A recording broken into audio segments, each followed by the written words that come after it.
New York Senator Kirsten Gillibrand's lengthy battle with the Pentagon to change the way victims of sexual assault in the military are treated has cleared a major hurdle.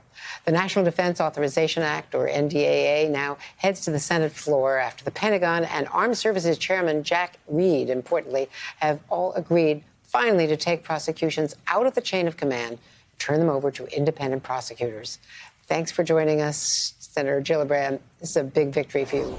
Let's talk about the next steps to making it closer to becoming law.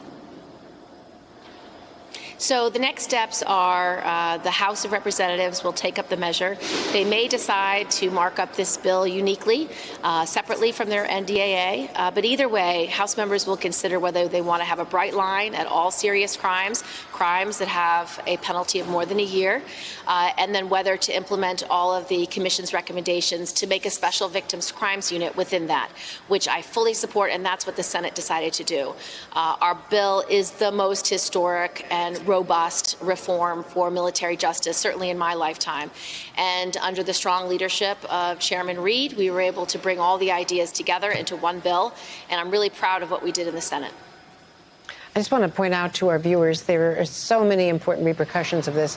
Just most recently, the whole Guillen case and what happened to that service member in Texas at Fort Hood who had been reporting sexual assault by her abuser and a fellow soldier, and then ended up getting murdered.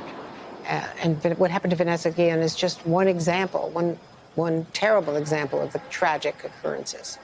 Well, that's exactly right, Andrea. The reason why we want a bright line at all serious crimes is a lot of these serious crimes are often related. We've seen so many cases where people who had a history of domestic violence or harassment are murdered.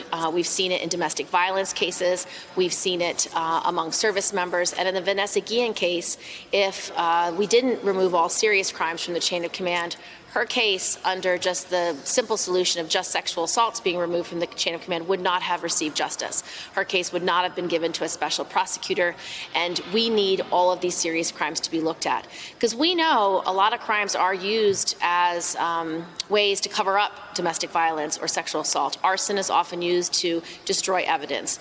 Issues of stealing money, fraud, those often are the result of domestic violence, where perpetrators try to isolate and to dominate the person they are attacking and harassing.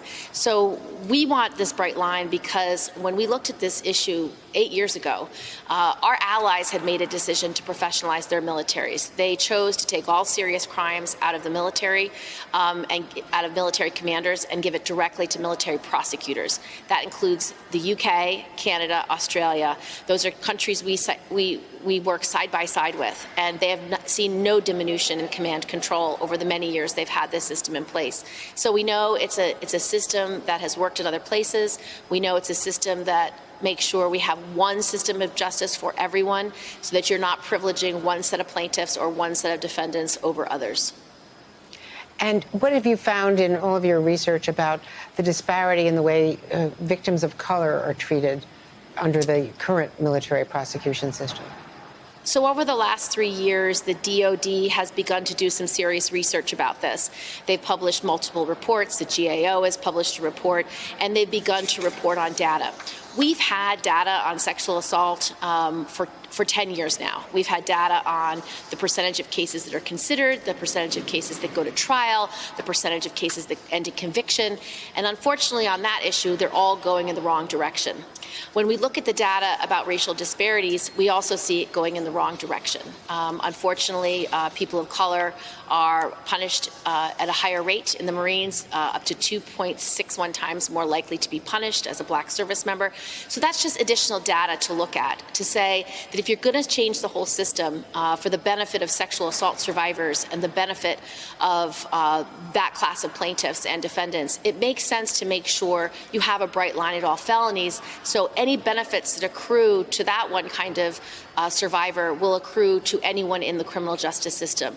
More professionalization, more training, more prevention of these sex crimes and other serious crimes. That matters. And so you're just going to make the system better for all plaintiffs and all defendants. And frankly, the fact that our service members sacrifice so much every day, why wouldn't you professionalize the system for everyone? Well, Senator Kirsten Gillibrand, again, congratulations. You've gotten this far. We'll follow this very closely as you get over the next hurdle. But I would not diminish any chances when you're behind a bill like that. Thank you again.